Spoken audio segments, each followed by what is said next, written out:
कुछ दिन ध्यान में जी लगता है, फिर कुछ दिन पूजा और भजन चलता है।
लेकिन पहले इसे पहचानो तो, इससे दोस्ती तो साथ हो, इससे परिचय तो बनाओ, इसके कोने कांतर तो खोजो, दिया तो जलाओ कि इसके सारे स्वभाव को तुम ठीक से देख लो। उस देखने में, उस दर्शन में, उस साक्षी भाव में ही तुम पाओगे विजय की यात्रा पूरी होने लगी। जिस दिन कोई मन को पूरा समझ लेता, उसी दिन मन विसर्जित हो जाता। जैसे सूरज के उगने पर उसको तिरोहित हो जाते, ऐसे ही बोध के जगने पर मन तिरोहित हो जाता। जैसे दिए के जलने पर अंधेरा नहीं पाया जाता, ऐसे समझ के, प्रज्ञा के दिए के जलने पर मन नहीं पाया जाता। तो मन से लड़ो मत। पहली बात, लड़ने का अर्थ ही ना समझिए। लड़के कभी कोई जीता? तुमने यही सुना है कि जो लड़े वो जीते। मैं तुमसे कहता हूं, लड़के कोई कभी जीता? समझ के जीत होती। लड़ने वाले तो ना समझे। लड़ोगे किससे? छायाओं से लड़ रहे हो। जैसे कोई अपनी छाया से लड़ने लगे, खींच ले तलवार, करने का लगे हमला। परिणाम क्या होगा? छाया कटेगी। परिणाम यही होगा, खुद ही थकेगा। और डर है कि छाया से लड़ने में कहीं अपने हाथ पैर न काट ले, क्रोध में, उबाल में पागल ना हो उठे, कहीं ऐसी घड़ी ना आ जाए कि विक्षिता में अपने को ही काट ले।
एकाग्रता मन की तन्मयता का परिणाम है। जब मन डूबा होता है तब तुम एकाग्र होते हो, जब मन उभर आता है तब तुम अनेकाग्र हो जाते हो। मन तुम्हें अनेक में बांट देता है, खंड खंड कर देता है।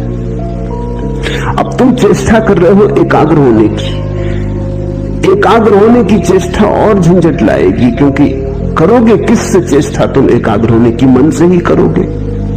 सब चेष्टा मात्र मन से होती। अब तुम एक ऐसे काम में लगे हो जैसे कोई आदमी अपने जूते के बंद खींच खींच के खुद को उठाने की कोशिश करे। खुद को कैसे उठाओगे? जूते के बंद खींच के थोड़े बहुत उछल कूद लो, फिर बार बार जमीन पर पड़ जाओगे। ये असंभव चेष्टा है। मन कभी एकाग्र नहीं होता। जब एकाग्रता होती तो मन नहीं होता।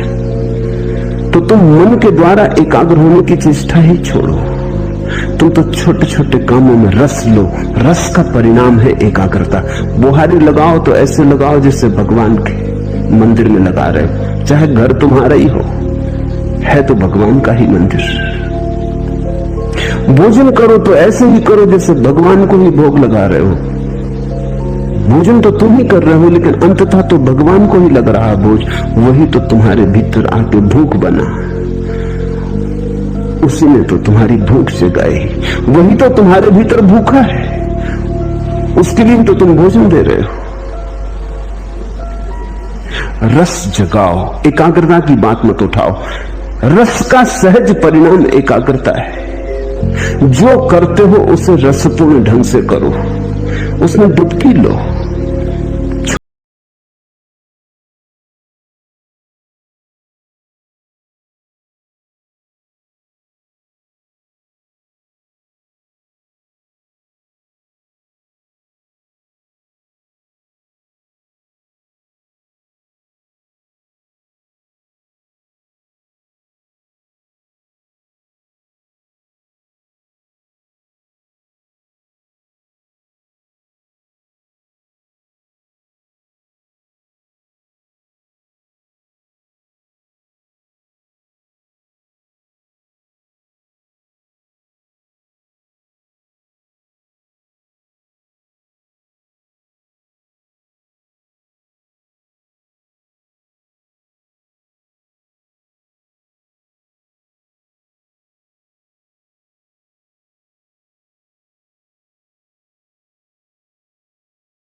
कहा कि क्या तुम्हें कोई जीवन में विफलता मिली? तुम जैसा सफल आदमी नहीं, तुमने जो ऑपरेशन किया सफल हुआ। तुम्हारे जैसा कुशल सर्जन दुनिया में नहीं, फिर क्या? लेकिन उसने कहा मैं कभी सर्जन होना ही नहीं चाहता था, मेरा दिल तो एक नर्तक होने का था। आज नाच को देख के मैं रो उठा। मैं छोटा मोटा नर्तक होता, कोई मुझे न जानता तो भी मेरी तृप्ति होती। आज मैं दुनिया का सबसे बड़ा सर्जन, लेकिन मेरी कोई तृप्ति नहीं, मेरी नियति ही मुझे न मिली। तो आज भी जब मैं किसी को नाचते देखता हूं तो बस मुझे याद हो आती। तुम अपनी जिंदगी को गौर से देखो। पहली तो बात, जो कर रहे हो उसमें रस लेने की कोशिश करो। हो सकता है तुमने रस का अभ्यास नहीं किया, तुम्हें किसी ने सिखाया ही नहीं कि रस का अभ्यास कैसे करना। रस के अभ्यास का पहला सिद्धांत है कि जो भी कर रहे हो इसका परिणाम मूल्यवान नहीं है, तुम्हें यही सिखाया गया कि परिणाम मूल्यवान है। तुम करते हो उससे 10 रुपए मिलेंगे कि 1000 रुपए कि लाख रुपए मिलेंगे। लाख रुपए में मूल्य है, परिणाम में मूल्य है। रस का सिद्धांत है जो तुम कर रहे हो वो अपने आप में मूल्य है, अंतर्निहित है मूल्य। 1000 मिलेंगे 10,000 मिलेंगे वो बात गौण है, करने में जो डुबकी लगेगी वही बात महत्वपूर्ण है। अगर डूब गए तो मिल गए करोड़ों, अगर न डूबे और करोड़ों भी मिले तो कुछ भी न मिला। वो समय व्यर्थ गया जो बिना डूबे गया, वो दिन व्यर्थ ही बीते जो बिना डूबे बीते। जब रस धारणा बही तो तुम जिए ना जिए बराबर। रस विमुग्धता में ही जीवन है। तो पहली तो बात जो कर रहे हो, तुमसे नहीं कहता कि जल्दी बदलने में लग जाना, क्योंकि हो सकता है तुम अपना काम भी बदल लो और रस ना आए, क्योंकि रस आने की तुम्हारी आदत ही ना रही हो, तुमने रस बनाने की बात ही ना बनाई हो। तो पहले तो जो कर रहे हो उसमें रस लेने की कोशिश करना। 100 में 50 मौके तो ऐसे हैं कि तुम उसी में रस ले पाओगे। रस लेते ही एकाग्रता हो जाएगी। देखा स्कूल में छोटे बच्चे पढ़ते, बाहर चिड़िया गुनगुनाने लगी गीत, बच्चा एक तक होकर सुनने लगता है। शिक्षक डंडा पीटता है टेबल पर कि यहां ध्यान दो, एकाग्रता करो। एकाग्रता बच्चा कर ही रहा है मगर शिक्षक में नहीं कर रहा, ये बात सच है। ये ब्लैक बोर्ड पे नहीं कर रहा, ब्लैक बोर्ड पे लिखे अक्षरों पे नहीं कर रहा। लड़का तो एकाग्रता कर ही रहा है, एकाग्रता तो हो ही रही है। वो जो चिड़िया गीत गा रही वो उसे सुन रहा है। शिक्षक कहता है एकाग्रता करो, मन को ऐसा विचलित मत करो। बात बिल्कुल गलत कह रहा है शिक्षक। शिक्षक उसके मन को विचलित करने की कोशिश कर रहा है। वो एकाग्र है। अगर कोई बाधा न दे तो ये सारा संसार थोड़ी देर के लिए मिट जाएगा। वो चिड़िया की गुनगुनाहट होगी, उसका गीत होगा, इस बच्चे की भावदशा होगी और ये एक बात सीख लेगा रस की। रस चूंकि उसे चिड़िया के गीत में आ रहा है इसलिए एकाग्र हो गया है। उसी कक्षा में ऐसे बच्चे भी होंगे जिन्हें रस गणित के सवाल में आ रहा है, वो वहां एकाग्र हो गए। हमें लोगों को एकाग्रता नहीं सिखानी चाहिए, उनका रस देखकर उन्हें दिशा देनी चाहिए। जो बच्चा गणित को सुन के एकाग्र हो गया, बाहर भौंकते कुत्ते, लड़ती बिल्लियां, गीत गाती चिड़ियां, रास्ते पे बैठे मदारी की बीन कुछ नहीं सुनाई पड़ती, ये बच्चा आइंस्टीन होने को पैदा हुआ है। इसकी एकाग्रता ही खबर देती है। अब इस बच्चे से तुम कहो कि चिड़िया गीत गा रही उन पे एकाग्रता करो, ये ना कर पाएगा, ये संभव नहीं होगा। हमें देखना चाहिए कि कहां हमारी एकाग्रता है, वही हमारा जीवन है। मगर आज अचानक जीवन बदलने का तुम्हारे हाथ में उपाय नहीं। आज तो पहचानने का भी उपाय नहीं कि कहां तुम्हारी एकाग्रता होती। तुम तो भूल ही गए, तुम्हारे जीवन की सारी व्यवस्था उल्टी सीधी हो गई। दूसरों ने तुम्हें चला दिया, दूसरों ने तुम्हें मार्ग दे दिया, दूसरों ने तुम्हें दिशा और आदर्श दे दिए, तुम्हें पूरी तरह भरमा दिया है।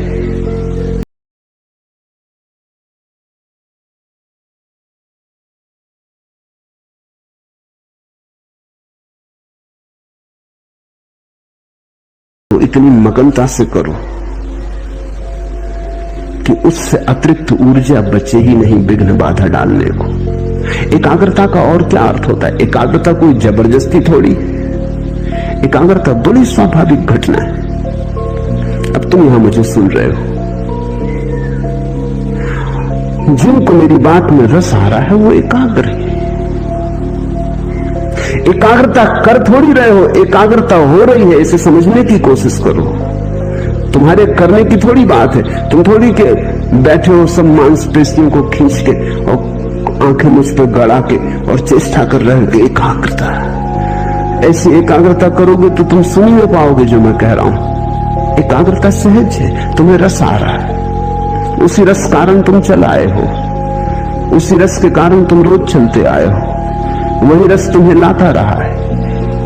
रस है तो एकाग्रता है, तो तुम रस को जगाओ, एकाग्रता की बात ही छोड़ दो।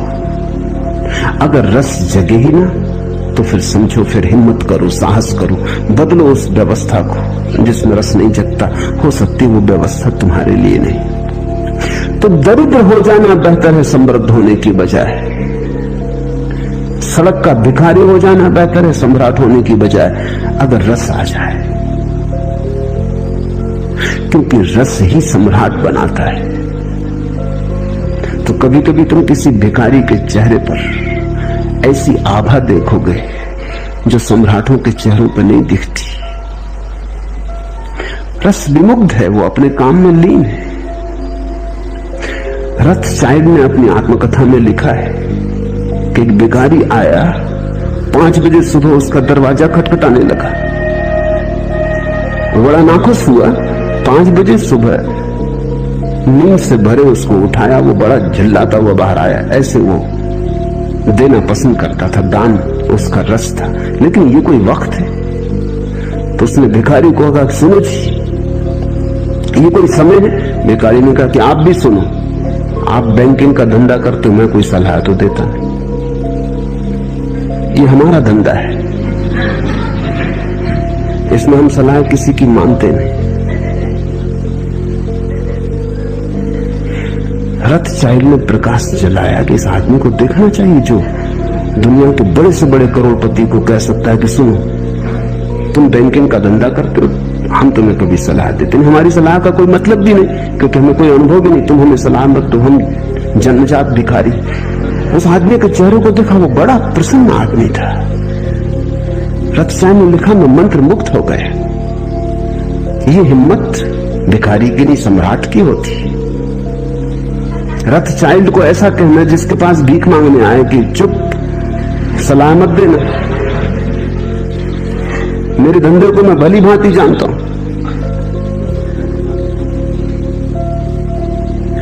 रथचाइल्ड ने उसे खूब दिया और कहा, मैं खुश हूं।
पायलों में तुम्हें रस आता है तो तुम्हारा परमात्मा वही नाचेगा।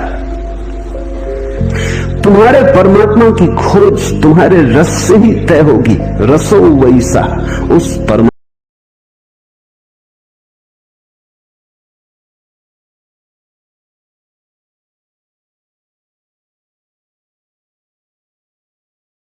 रस की बात है। तुम्हें जहां आ जाए रस, जहां आ जाए आनंद, जहां उमंग उठे, जहां तुम खिल उठो, फिर वो कुछ भी हो, चाहे फेल हो, तो प्रार्थना बन गई। और ऐसे तुम बैठे बैठे प्रार्थना करते रहो, भजन करते रहो, ध्यान करते रहो, रस उमगे नहीं, मेघ मलार बजे नहीं, हृदय गुनगुनाए नहीं।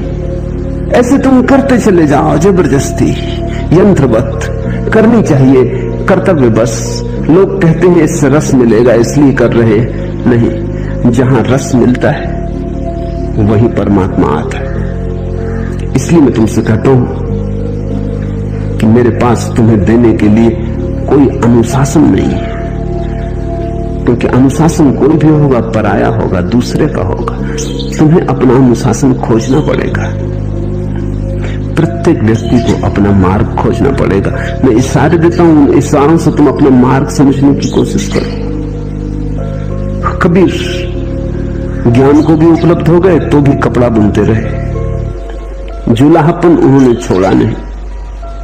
किसी ने पूछा कि अब तो आप बंद करें, कभी सुना नहीं कि कोई बुद्ध पुरुष और कपड़े बुनता रहा और जुलाहा बना रहा और बाजार में कपड़े बेचने जाता रहा, अब तो छोड़ो। लेकिन कहते हैं कबीर ने कहा, इसी कपड़े के बुनने ने तो मुझे परमात्मा से मिला है, इससे कैसे छोड़ दो। ये मेरी प्रार्थना, ये मेरी पूजा, ये मेरी अर्चना। झीनी झीनी पीने री चदरिया, वो जुलाहे का गीत हो, कोई और दूसरा तो गा भी नहीं सकता। बुद्ध कैसे गाएंगे? बुद्ध ने कभी चदरिया बीनी नहीं, उन्हें कुछ पता भी नहीं। महावीर कैसे गाएंगे? चदरिया थी वो भी छोड़ दी। उनसे तो पूछो कैसी छोड़ी रे चदरिया, तो बता सकते। लेकिन कबीर ने बुन बुन के पाया। वो ताने बाने चादर के बुनते बुनते उनका ध्यान फला, वही रस विमुक्त हुए। पर कैसे पाया उन्होंने? क्योंकि हमें बुद्ध की बात समझ में आ जाती है कि दूर बोधि वृक्ष के नीचे ध्यान में बैठे हुए, कि महावीर वनों में पर्वतों में एकांत में 12 वर्ष मौन में खड़े हुए। कबीर कपड़ा बुन बुन के पा लिए, रस से बुना होगा। कबीर कहते थे राम के लिए बुन रहा हूं। सभी ग्राहकों में राम देखते थे। जब अपना कपड़ा बुन के वो काशी के बाजार में बेचने जाते, कोई मिल जाता रास्ते में, कहां जा रहे हो, तो वो कहते राम आए होंगे, उनको जरूरत है, कपड़ा बुन के लाया हूं, बड़ा बढ़िया बुना है, राम को देने जा रहा हूं। जब कोई ग्राहक उनसे कपड़ा खरीदता तो वो कहते संभाल के रखना,